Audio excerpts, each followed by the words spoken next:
Hi everybody, we're back for another episode of A Student's Perspective. My name is Paige. And my name is Gina. And right now we're at Salem College at the side Chair Library. And today we're here with Dr. Rosa. And would you like to introduce yourself just a little bit? Yeah, thank you. I'm Rosa Otero. I'm the professor here of the interior design at Salem College, and I'm also the chair of the art department and director of the School of Music. So I do have a lot of titles here, but my most exciting title is being the director of this library where we are sitting right now, which is the side Chair Library. And the Suttons are the family that actually contributed to us for the existence of this facility. So the Suttons, thanks to them, we have this beautiful collection of chairs, and we can teach, and we can get excited and get others to be inspired about furniture. So I'm glad you're here. Thank you for having me. It's amazing. It's such a beautiful atmosphere. It's definitely the nicest off-site location we've been in so far, so it's great. Well, thank you. I'd love to step back just a little bit and hear a little bit about your background and education getting into design and how this is going to incorporate everything. Well, do we have, just kidding. Well, I'm originally from Puerto Rico. So my first degree I got in Puerto Rico, the University of Puerto Rico, is in architecture. So my training is in architecture. So I started at an early age, right out of high school. I knew I wanted to become an architect. So I went to pursue my BA in architecture. And then after that, one of my professors inspired me to leave Puerto Rico and come to the United States to study further in my education, and then I ended up at Virginia Tech. So Virginia Tech, I got my master's from. They get more interested about design, buildings, furniture as well.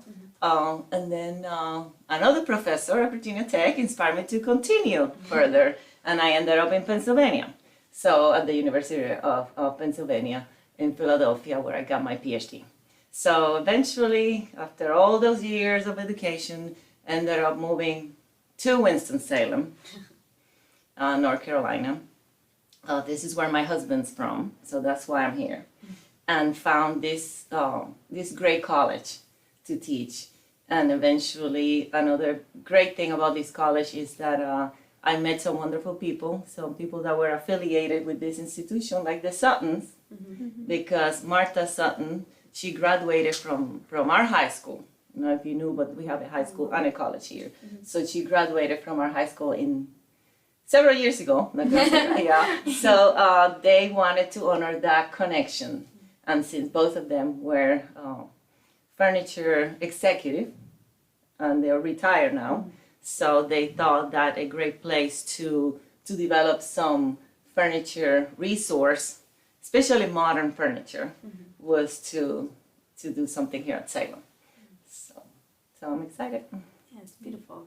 I want to see, or just hear a little bit about, well, getting into all these different backgrounds that you have at school. So what pulled you into not just design, but then all these different facets that you work in at this school? So perhaps, I guess, age has a factor. Yeah. Been teaching for not only here, I taught at other institutions as well. So I've been teaching for almost 2 decades now. And so I have been, because Salem is a small college, and I've been most of my life been teaching here, I get to know and collaborate with other faculty members that are not just in the design department or design program. So right now with my newest role with the music school, it's because of that type of small, intimate environment that it's here at Salem. So same thing with the chairs. The chairs is like this chair facility. I think everybody at Salem, even the biology students, know about it. Yeah. If it were a large school, perhaps it would be, harder to find. But I think the fact that also it's a women's college, that has a lot to do. I feel very strong about encouraging my students to really feel empowered and inspired But the main thing is that if they can get something out of my classes or out of a place like this, is to be curious about the world. And we try to get these chairs into the classroom as well, obviously. But I think the purpose is beyond just learning that the Barcelona was designed by Miss Van der Rohe in 1929. You know, it's more than that. It's to take that to the next level and make connections, and then find that at some point in life, the student had a grandma that perhaps had one of those. So it's the relationship that even a small facility like this or resource like this can create. And again, with that mindset of being curious. I think that resonates really well with us coming from a small university as it is, and that relationship that we're able to build even with our professors that I'm sure you have with all your students is really special. And that's what's kept me in the same school for so long as well, is being able to have that conversation so often and then utilize all the facilities that you have here. They're clearly like top notch for these students, and everyone's probably, I'm sure, extremely grateful to have them at their fingertips. And I know that at Marywood we have like a few chairs throughout the architecture building. So like we've seen a few of these, but to have something like this big and have this like amount here is definitely amazing. It must influence the students. Well, thank you. Yeah, it's different to have that tangible aspect of seeing and feeling versus just learning about it on paper. And because you can see it, but then once you like see it in real life, it's different. then the scale completely changes. Because what in a picture may look small is really, I was like, oh wow, it's heavier, it's there's a bigger. few that definitely shocked me. Right? I did not expect them to be that small or that big. And then when you sit down, they're not comfortable. Some of them, Yeah. But we, all of them are in current production. So that's one of the criteria why they're here. There are all chairs that are in current production, regardless if they were designed over 100 years ago. Most of them are from the 20th century. But the beauty of being in current production is that if something happens to one of them, we can replace them, right? And we do have the ones that care. We bought them or received them, some of them from the companies that carry the rights to reproduce them, right? These are all from the companies that have are manufacturing with the standards that were set by the designer. Of course, there's some changes in technology and some changes in material, especially in plastics and after the 60s. But for the most part, that's why we are so I will say generous with the fact that people can come and sit and touch them because they are in current production. And that's one thing that a museum, if you have a first generation or something that is not in production anymore, you really cannot even be near the piece because people will worry if you're gonna cough over it. Right now it's just so I think that's the one aspect that we're very proud of this. And there are not that many facilities like this in the United States. There are some other schools, and I would say maybe a handful, that may have a collection of chairs as big as this one that you can access so freely with very little, restrictions. And to kind of go off of that question, like that discussion more, how like the way that this is set up and the chairs are displayed, how does that like affect the way that we perceive it, how the students look at it? Well, that's a very good question, because that takes me back to kind of the beginning of this facility. Before we decided on establishing this, this was an idea 2 years before we even opened the facility. So when Mr. Sutton and I sat down, we put together a list of 100 chairs, right? We wanted 100 chairs, but we knew, it just has to be depending on the space. At that point, we had a list of chairs, but no space. So we were able to grab these 2 rooms, which at one point were an office and some kind of art room, right? So we grabbed the rooms and then decided, what are we gonna do with the rooms? So we put the list together, started doing research, narrowed it down to 45, which is what we have here. And then designed the space for the chairs. So the whole space was refinished, and the whole, the wall. As you can see, there's very little of the original. As the center blocks is really the only thing, but the finish, the floor, the surfaces, all the custom made shelving on this side, the lighting, the graphic elements. So everything was designed for the chairs. And we had in mind that one of the rooms, the one we're sitting in, it was going to be designated for the bigger pieces. Like the Womb, the Barcelona, the Vivendum, and all those pieces. Then the second room, where we have the shelving, that's actually is the room that gave the name to the facility library. We added the library component when we have this shelving, and it's just like a library. You go in, you can grab them, put them down, study them. The only thing I tell my students, we're not a library that allows for circulation. This is everything, chairs on reserve, right? You can come in and study them while you're here.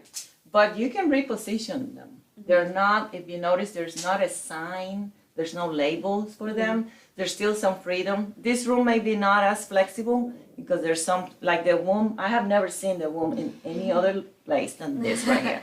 But the Barcelona's been different places, all of the other ones. But this one, for some reason, always here in this corner is perfect for this. But the other ones, they just, and what the other room allows is for students to study the chairs from either the perspective of material, maybe the years in which they were designed, maybe location, manufacturer. So it allows for that flexibility. So the fact that we don't have signage other than the timeline that is in the other room, it's really a part of the whole learning experience. Make it more interactive. What you said before, like you go into a museum, you don't want to touch anything. Like we're kind of still hesitant. So like coming here, it's like, should I touch the chair? Should I sit in it? But having that experience is definitely amazing. Yeah, well, I'm glad you're enjoying it. I really want to talk about the color in this room. It's like the first thing that I noticed, or at least when we were reading on the website as well, talking about maybe having a time to repose or to consider and think about things. But why purple and red? Well, purple, sometimes some things come magically, sometimes things happen because of, there's an individual here that was the curator of the whole exhibit, and somehow purple is my favorite color. let's just try not to, but purple is the color for the academy. Yeah, purple is, and since we're honoring with this facility, Martha Sutton, and she went to the academy, so it's okay, perfect. Purple is my favorite color. It's the academy, ended up being her favorite color too. So, and then the other, the red was kind of an obvious choice once we started. And again, from the point of view of an architect, I was really at one point, thinking more of museum studies, all that. But then when it came to the design of the space, as an architect or an interior designer, so what are the colors that are going to allow us for pausing, reflection with the pieces? And if you notice, most of the pieces are neutral colors, but then there are a few intentionally chosen with red, like the one I'm sitting in, right? And I think there's one that has a purple tone. Yeah, the one. So. But yeah, the color is important, and it's part of our brand now. Right. So every time we create any graphic material, if you see the website, the colors are now part of our brand. Right. I think it's so interesting that we can talk about the flexibility of the space and just how dynamic it is when it is such a small space, and you're able to fit so much information and culture into two very small rooms that it's hard to even grasp that through photos, because it is different than what I expected looking at some of the studio photos that you had online. But the photos actually make it look a lot bigger than it is. Oh, really? Yes. Yeah. Okay. But it's a good way to compare the chairs beside one another when you have them so close together, and then referencing the scale, because they do change so abruptly from chair to chair. And so some of these design elements, even more curious about the shelving and the switch in the shelving from this room to the next, and then the glass shelving. It's like this totally different perspective that you'll never have on a chair, whether it be from underneath it and then being able to pull it down. Is that intentional? Yes. All of those moves, maybe subtle some and some not as subtle, they're all intentional. We definitely wanted, with that element on the top, we wanted people to be able to, you rarely experience walking under a chair, right? So, and these pieces are all, for the most part, all of them are beautiful on all 6 sides, right? There may be a few exceptions, but these are, beautiful to look at from the top to bottom on all sides. And that's our website provides that the 360 view. We don't have the orbit yet. Maybe someday we can orbit them around. That'll be really fabulous. But right now, we can having some pieces on the top over there on that element. That I don't know if you noticed, but that glass metal element kind of seems to penetrate the wall and comes down on the other side. So so we just have some little subtle moves that they were all intentional. It took us, some time to. It's small, like you said. It is very small. There is about 450 square feet of space, which is not a lot. We were lucky that we were able to find rooms in this building. And it was the Fine Arts Center, so it's perfect.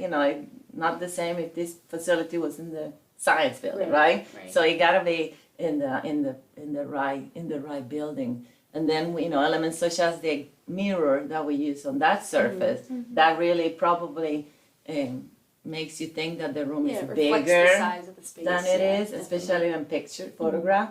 So it allows for, and then the lighting also has a huge impact on the space. Yeah, especially the exterior lighting as well. So being this is just such a small facility in itself, how do we, you said maybe without even publicizing it, you still gain several attractions and groups and people from all areas. How does that keep up and how is that changing? Yeah, that is I think that's more like an it happens organically. Like your group will talk about this, and maybe some, there's going to be other people that are going to come to us. There has been, our facility has been featured in some local magazines and some design magazines, and so I think, but there has not been an intentional marketing plan. Yes. It's all happening more word of mouth, and then people like you and visitors like you that promote our facility have good experience, receive good customer service, and then want to come back or want to send us people.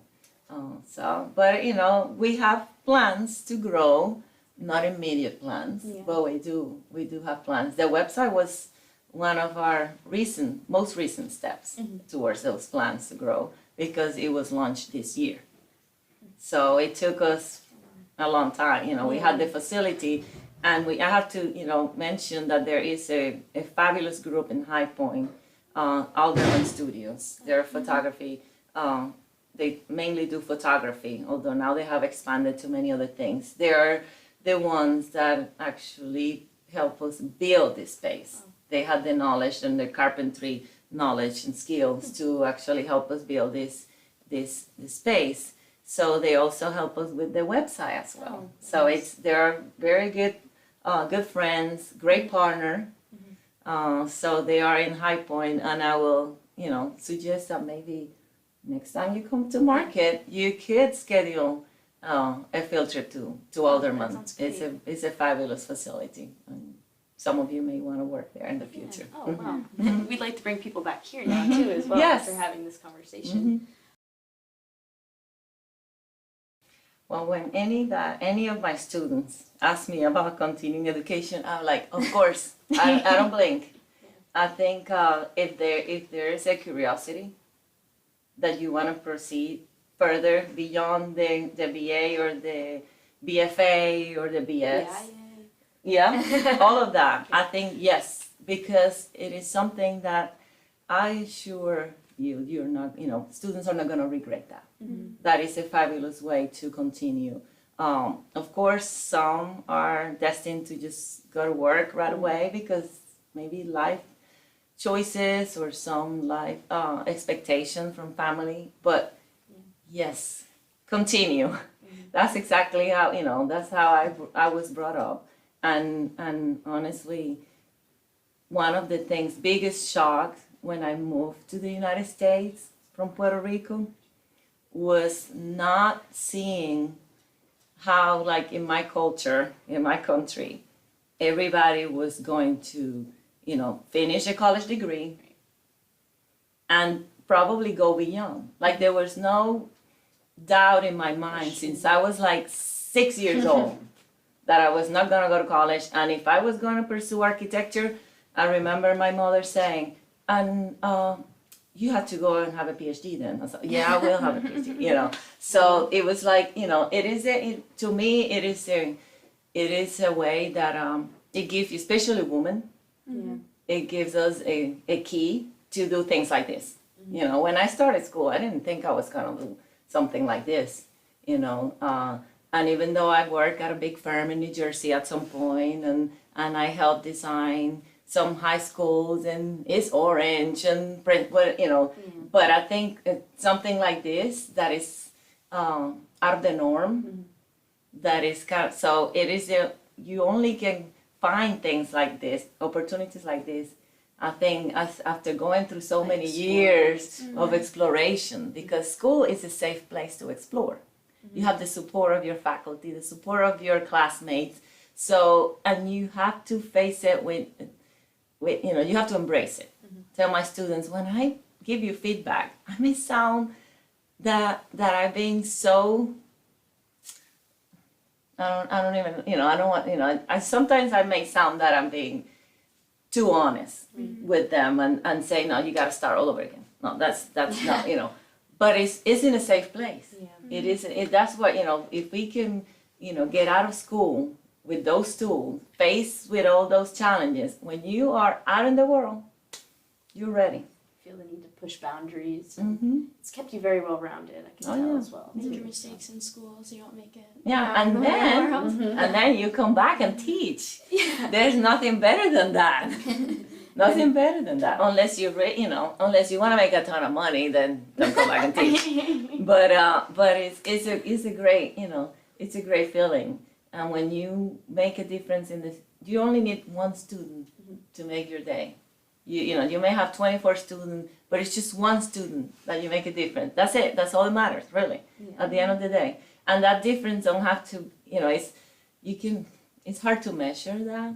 So in my case, it's just inspiring them, being curious, bringing me pictures of their trip that they saw at Barcelona Chair, or that they saw, something that they learn in my class.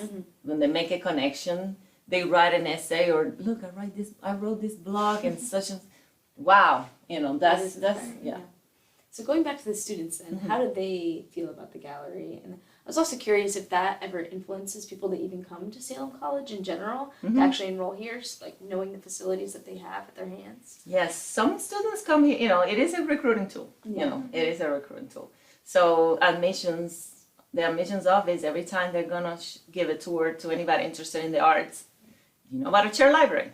And they're like, no. So I do have students that come here because, I won't say it's just because of the chair library, but maybe the chair library sealed the deal.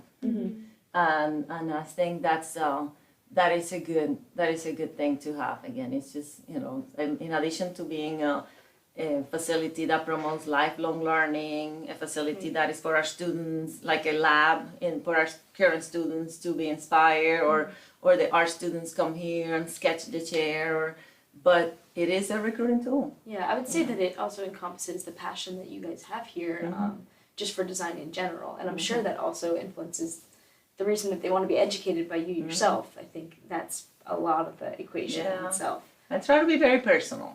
I when I teach, and you probably gather from just talking to me right now that pretty much what you see is what you get. I will treat everybody the same, and regardless if it's the president or the person that cleans the streets, it doesn't matter. We're all. So I do feel that I can bring that connection to my students. So when they come and see, what can I do with my life? Should I go to? So they trust me, and I know some students are in a different position, because we do have a few that are adult students, and they're here just to get their degree so they can already move up in their current job situation. But then when we have traditional age students that are here to, just following the traditional path out of high school, when they're in doubt, what should we do after after Salem. So again, a career in architecture. I have several of my students that have gone to pursue a master's in architecture. And some of them go into teaching arts. Yeah. And some of them go into teaching interior design, because right now in the school system in North Carolina, there's their interior design curriculum is important. And so some of my students go that route. Yeah, so how do you see that diversity when people do leave? Because I know, I'm sure a lot of the alumni do take on so many different career paths. What are those like, or how far can they range from design? Let me say, some go into sales. And of course, I think having the skills of a designer, problem-solving type of individual, sales will be okay.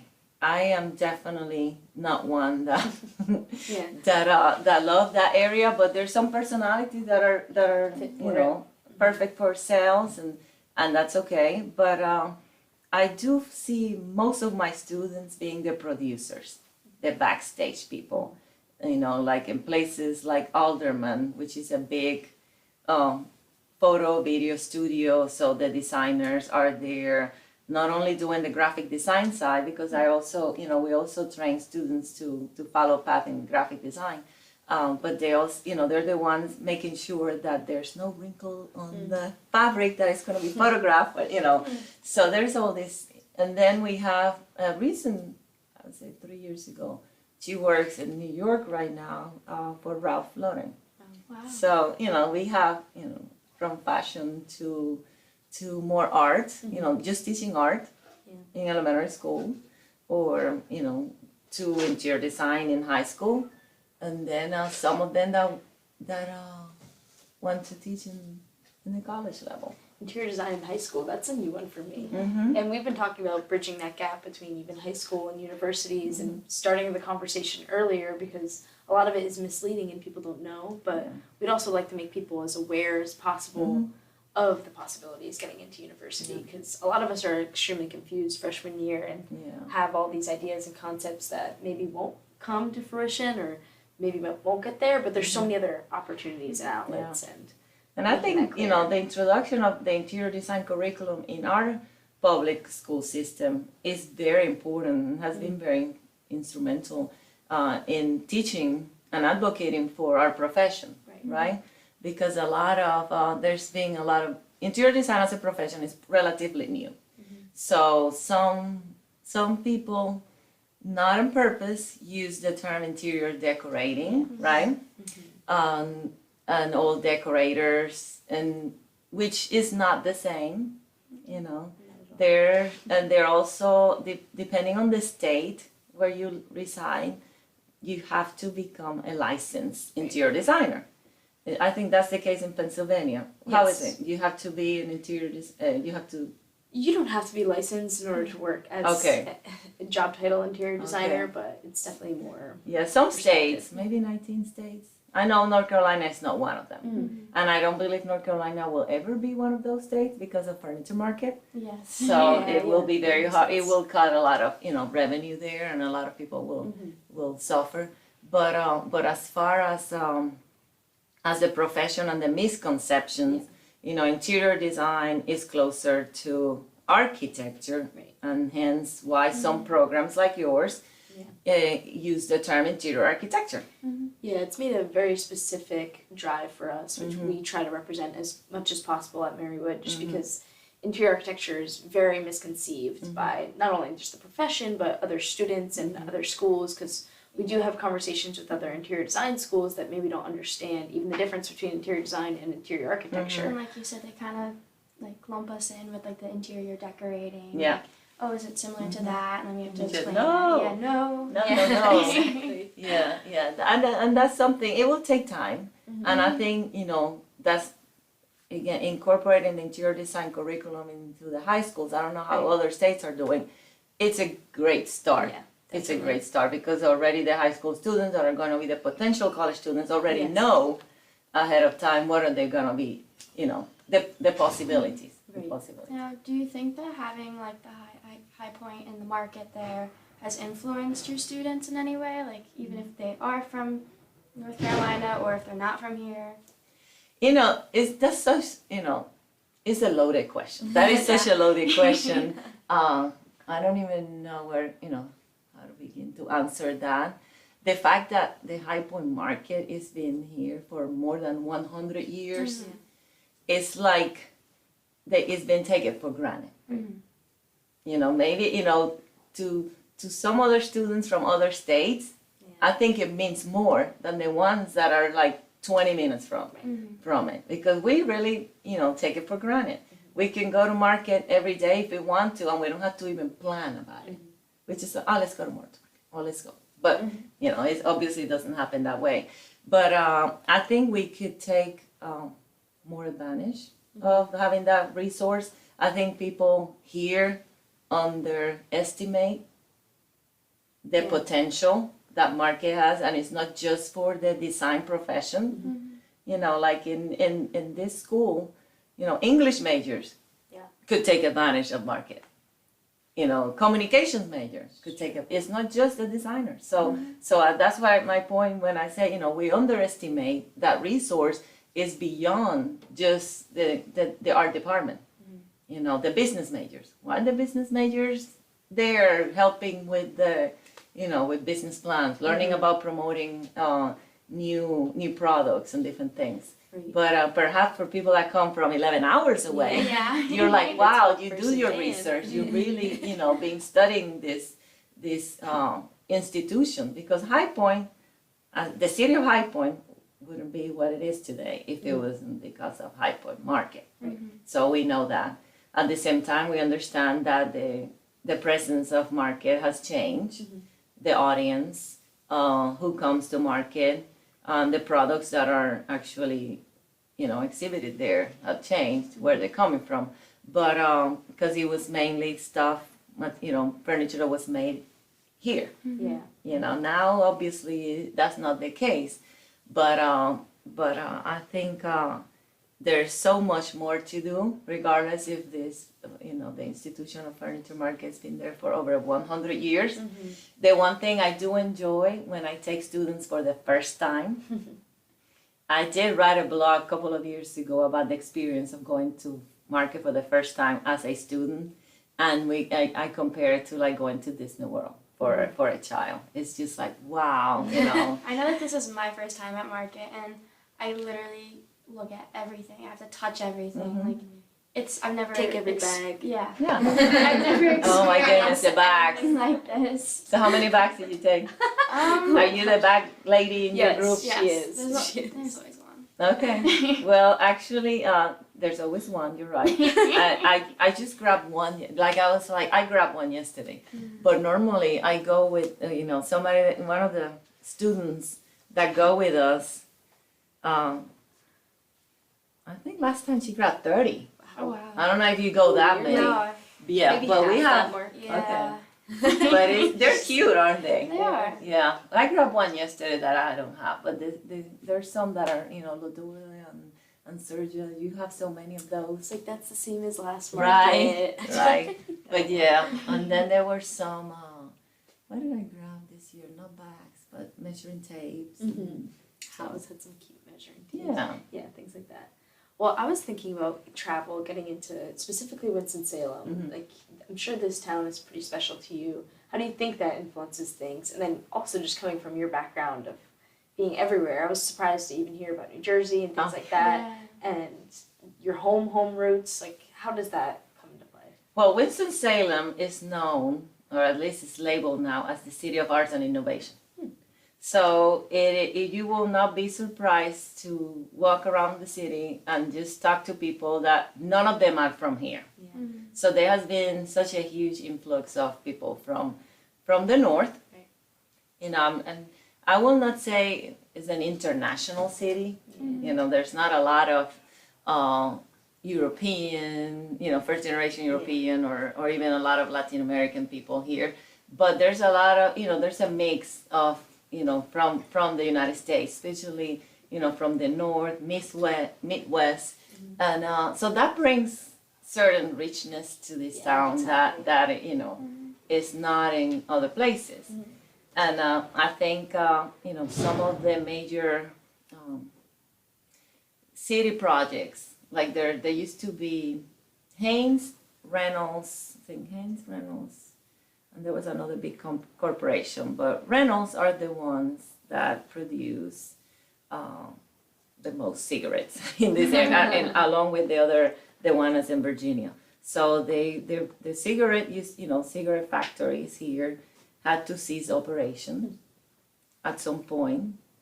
Some of the mills, owned by Haynes, also had to cease operation. So we were left with empty buildings, right. large empty buildings. So now the city is reusing, the whole concept of adaptive reuse, in which buildings that at one point were a factory, now they are a mixed-use development, restaurant, hotels, and are taking the city to the next level, attracting young people, millennials, and so they come to the city. The city is not dead like it used to be, so there's a lot of action. People love to go to the city, and so this mix of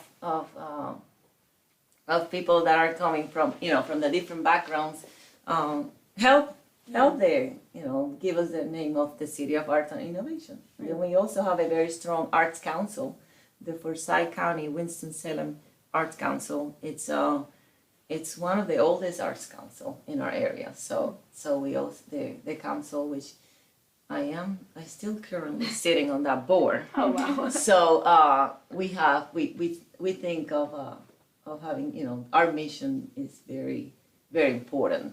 And we have influence. Yeah, I'm always overwhelmed by the sound and the beauty that comes into Winston-Salem. We stayed here last year for Markett, just because it's in the area, and some of the downtowns definitely do attract the millennials, which I can see.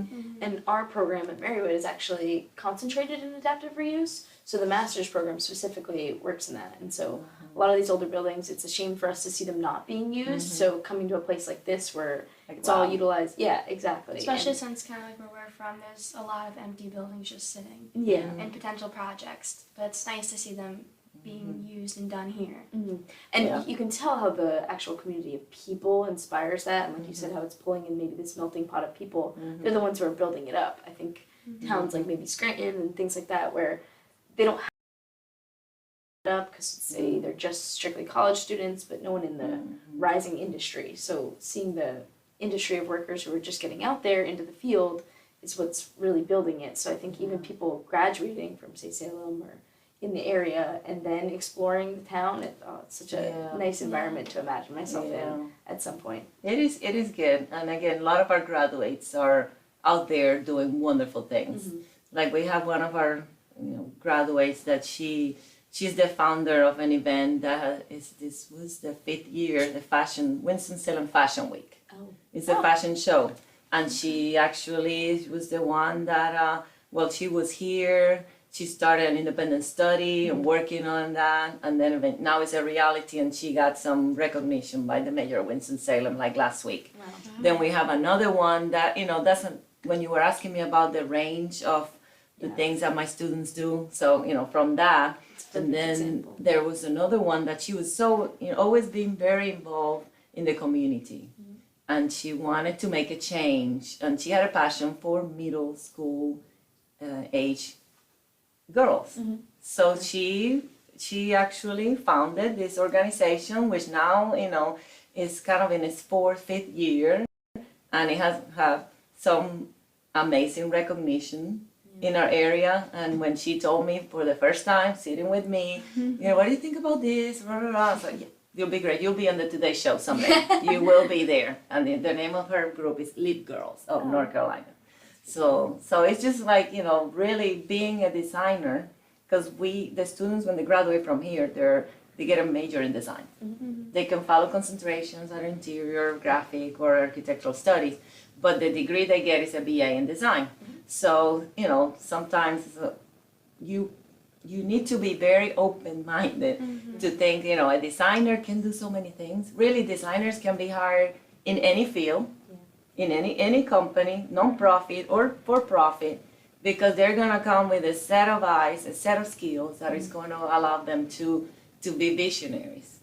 And, you know, it's not about the content. You know, when you're here, it's not about memorizing all the stuff and the content. It's about the skills that you're getting. And we expose the student with a lot of project-based learning.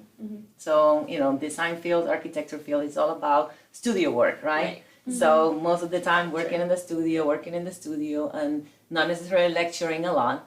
Yeah. We do have to lecture and we do have to do round tables, and sit down and present. But for the most part, you know, after 4 hours or 3 hours of this teaching a studio, which I'm meeting with 12 different students, trying to get into their project, you know, for some people, that's so, no, it's exhausting. Yeah. But then it gets you to, you know, it gets you to think in a very different way than a biology teacher would do, or a law, or somebody that is in the school of law. Yeah, it's very hard to describe what that atmosphere is like. I think the other majors at our school too. They don't get it. They don't get it. But it's that collaboration and that environment that kind of sparks the conversation for everything else going forward. Yeah. Well, we're sort of running out of time here, but it was such a pleasure to meet with you, and thank you for welcoming us into this space. Well, thank you. Thank you so much. It was so good. Thank you. Come back, okay? Yeah. Okay. Next trip. Yeah, Yes. exactly. Next market. So thank you for joining us for another episode of A Student's Perspective.